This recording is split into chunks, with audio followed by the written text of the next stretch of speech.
and a very warm welcome to Bharata. First, I'm Frank Rausen Pereira. You're watching Big Picture. And since you're here, I would like to thank you for your continued support. For those of you who haven't already subscribed, please like the video, subscribe, hit the bell icon, and then all notifications. Do follow our social media handles for all the latest updates, and you can also subscribe to our newsletter to get some incisive content. The Bharata First team runs a daily Big Picture quiz. Please do participate by going through the description in Big Picture videos. Here are the UPI IDs for those of you who would like to come forward and contribute. If you find difficulties with UPI IDs, there is also a payment link in the description below. You can use it and follow the steps. A small contribution that you make will be a giant leap for us to keep bringing you this content. So do continue to show your love and support. All this information is in the description of this video along with some must-see recommendations. So please go through it. And now on to the discussion. 8 Indian universities led by the Indian Institute of Technology, Bombay, have found a place among the best 400 global universities according to the QS World University Rankings 2022 released last week. This is one more than the previous year. The Indian Institute of Science, IISc Bangalore, is among the world's top research universities, achieving a perfect score of 100 out of 100 in the citations per faculty or CPF metric like some others. IIT Bombay and Delhi and IISc Bangalore all feature among the global top 200 overall. IIT Bombay, with a joint global rank of 177, retains its position as the best in India for the 4th consecutive year. However, it has fallen 5 positions from the previous edition of the ranking. It is followed by IIT Delhi at 185th position and IISc at 186. In this edition of Big Picture, we will analyze the QS World University rankings and the performance of Indian varsities. Joining me on the program today are Professor Mausam, Head, School of Artificial Intelligence, Indian Institute of Technology, Delhi, and Abhinav Prakash, Department of Economics, DU. Thank you to both my guests for joining me on this edition of Big Picture. All right, Mausam, let me start the program with you first. Let's try and understand these rankings. Of course, there are 6 parameters. There's both good news and bad news for Indian universities. The good news being IISc has topped the list as far as research institutes are concerned. But if you look at the number of Indian universities in the top 200, it still stands at 3. And the top position, which IIT Bombay held even last year around, still IIT Bombay is on top, but it has lost 5 positions this year. How would you look at these rankings and how would you look at the performance of Indian universities? Thanks, Frank. Good question. I'm honestly, I'm not surprised, right?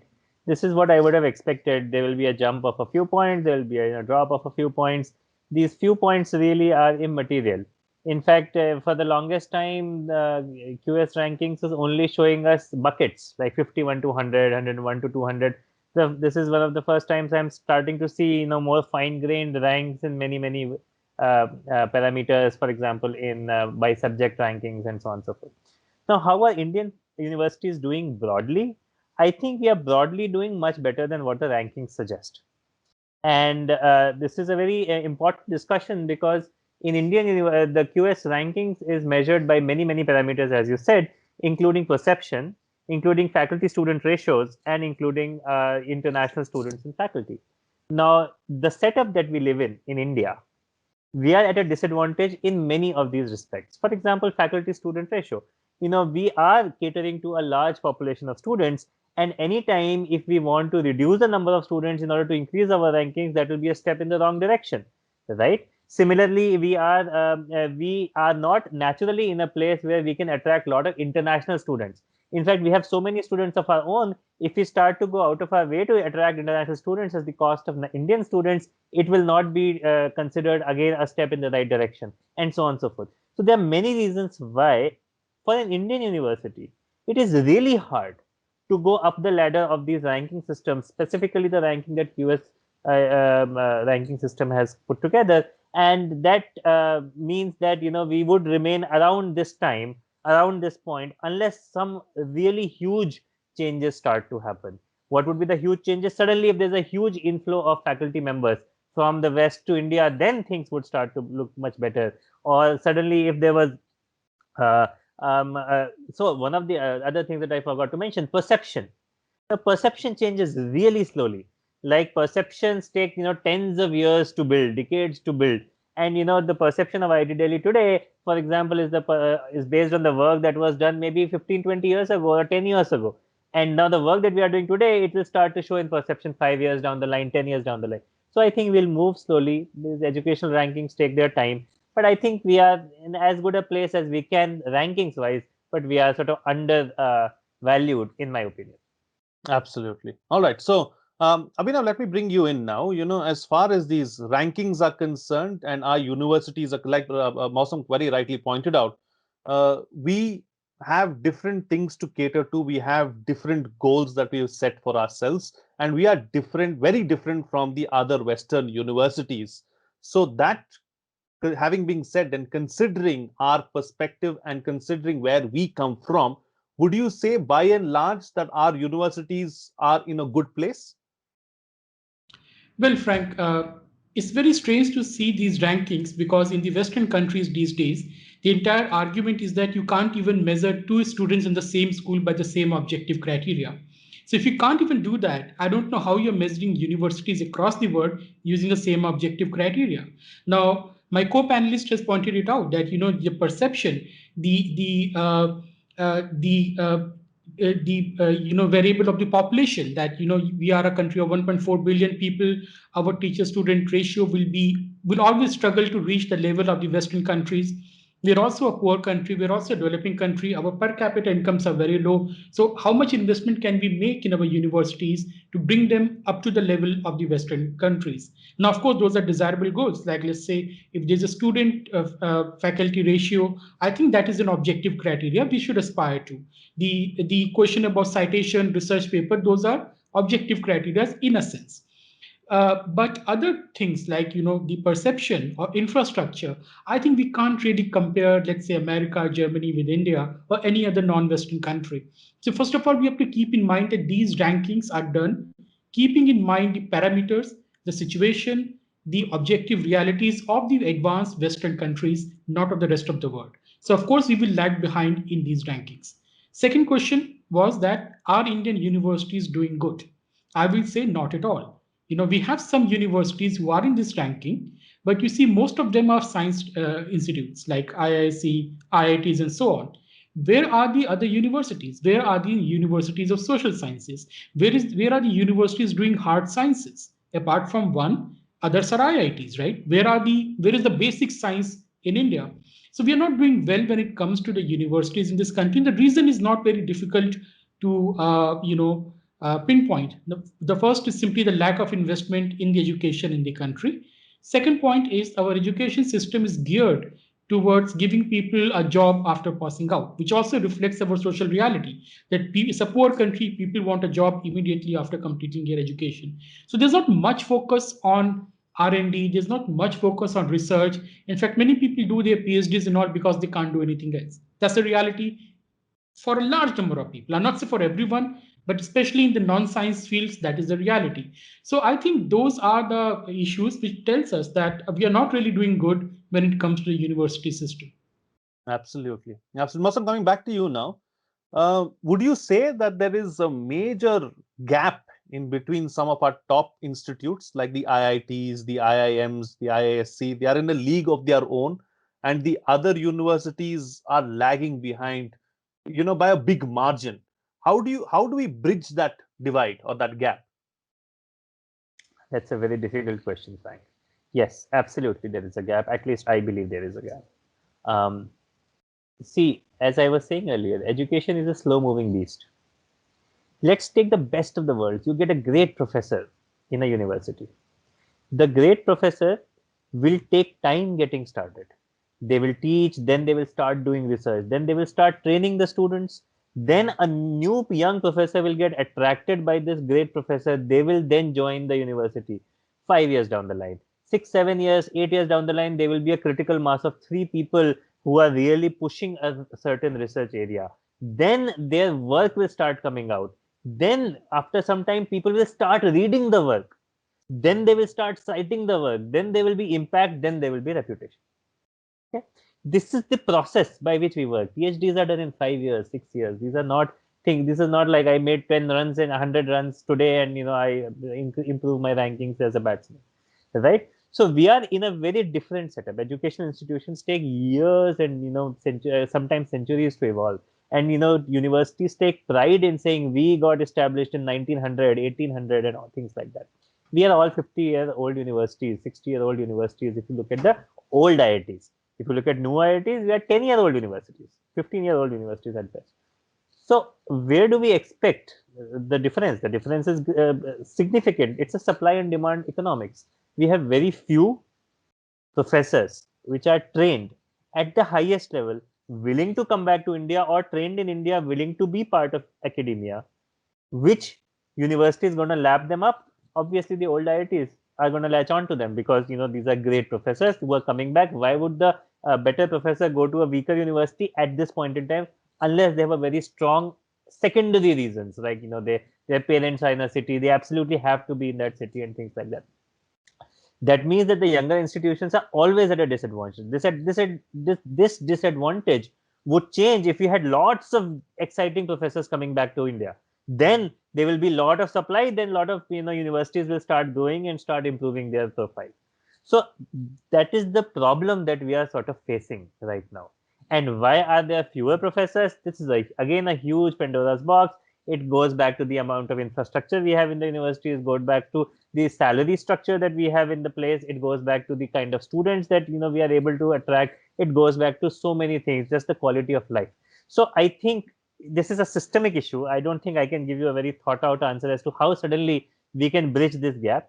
There may be some things that we can do which are sort of as they say, MCL on a leak kind of a thing. We can plug it a little bit for the short time, like teaching the current teachers to improve their curriculum, and things like that, faculty development programs, this, that, giving some more infrastructure. But I think there will be short time solutions.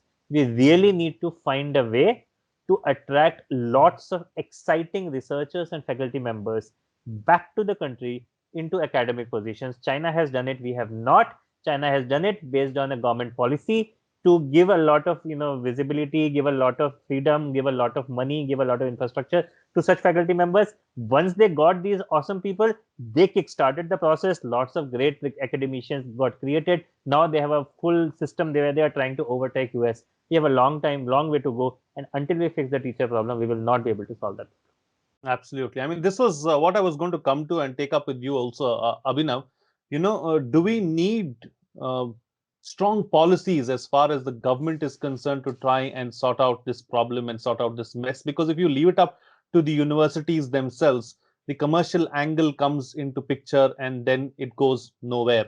So should the government come out with a policy? Do you see the national education policy now making some kind of an impact going forward?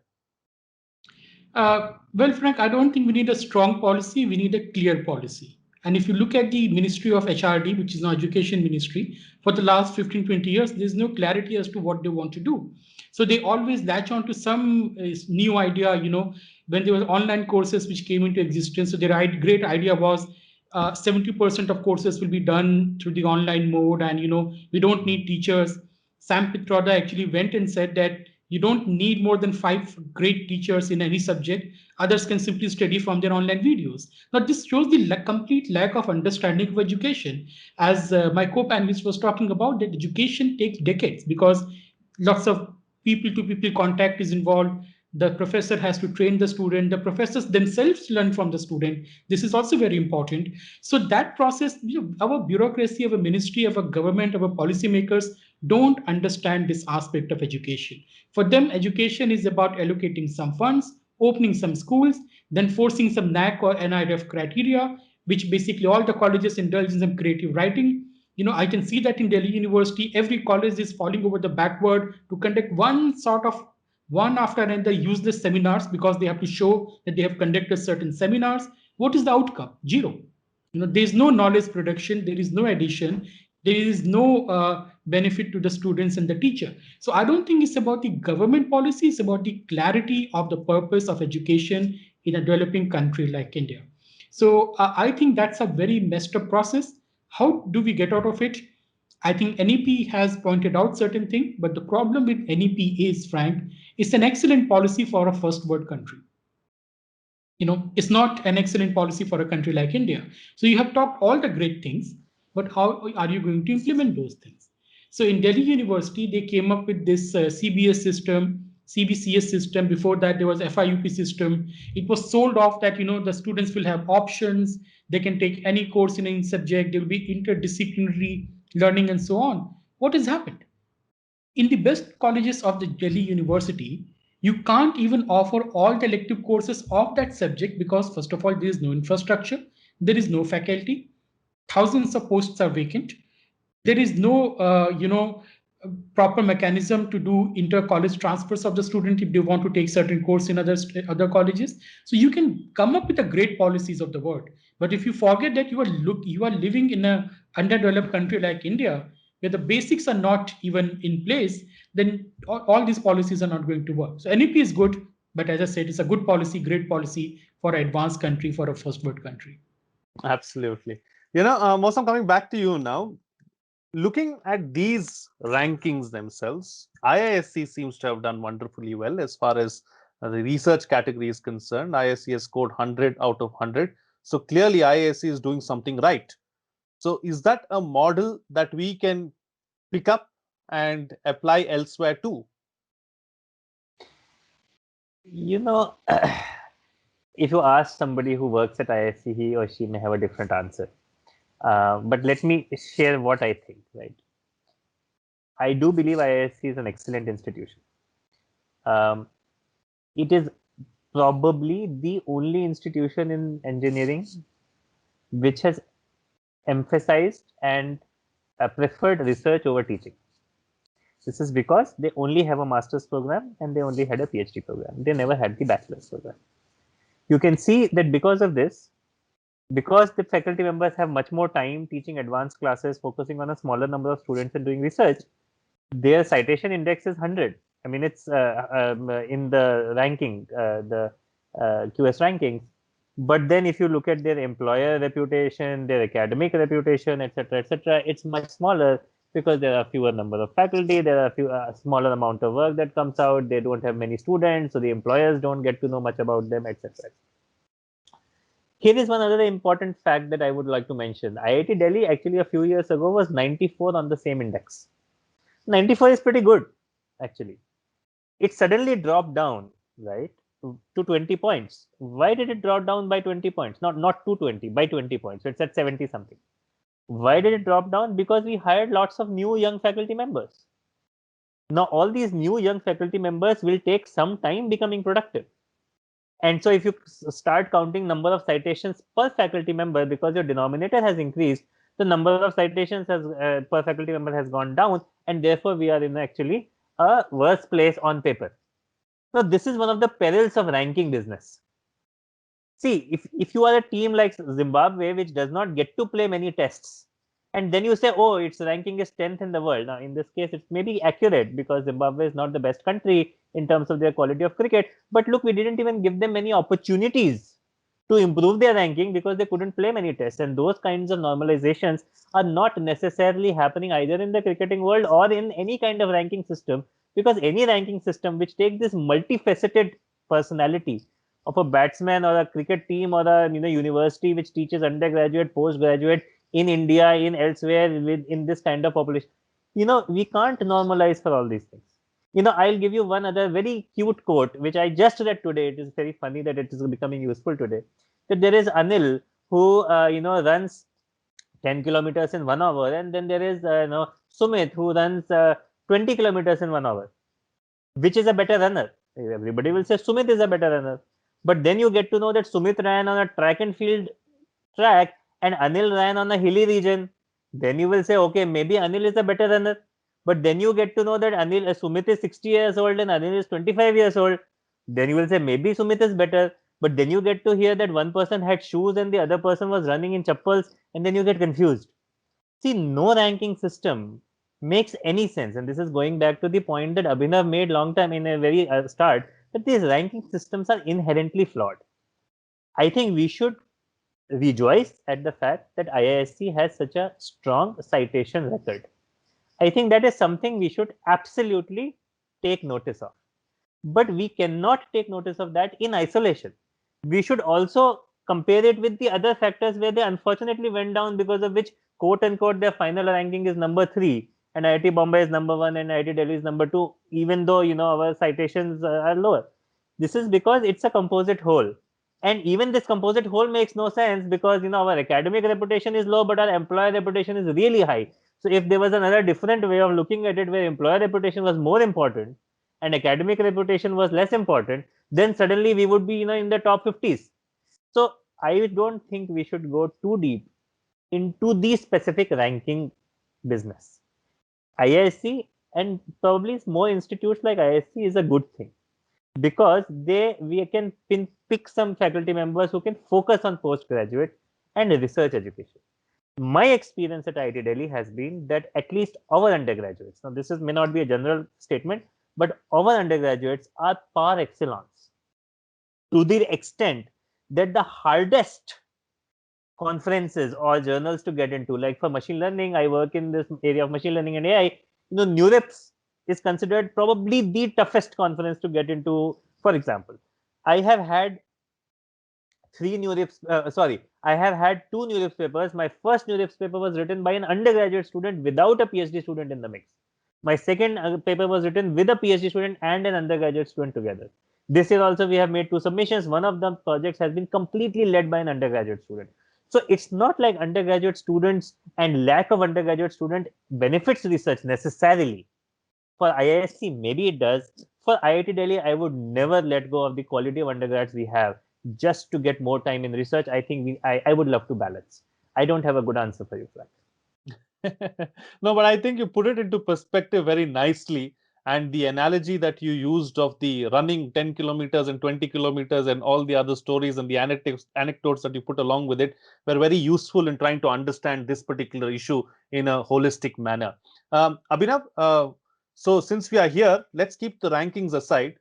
Clearly, I think we are in agreement, the three of us, that there is a problem with our education system and with our universities, and we have to improve. There is no doubt about it. So, what's the best way forward? Close the show for us with your concluding remarks. Well, that's the most difficult question, Frank, and especially after how Mausam sir has summed up the entire thing, it's difficult to continue. But first of all, we have to rethink our education system. Uh, let's say if there's a university, our university in Ayodhya and UP, I think we should measure its success by the social impact it creates in the area surrounding the university. What are the interlinkages, with the ecosystem, economic, social, political ecosystem of that city and the surrounding cities? I think this is how we have to look at the function of universities and these institutes of higher education. I don't think that a university in Ayodhya should be teaching the same thing as a university in Mumbai or in Gujarat, because contexts are very different, people's requirements are very different, the social economic milieu is very different. So we have to give more autonomy to the universities, to the institutions, to give them more financial autonomy that is also very important. But this financial autonomy should not become the excuse for not funding them properly.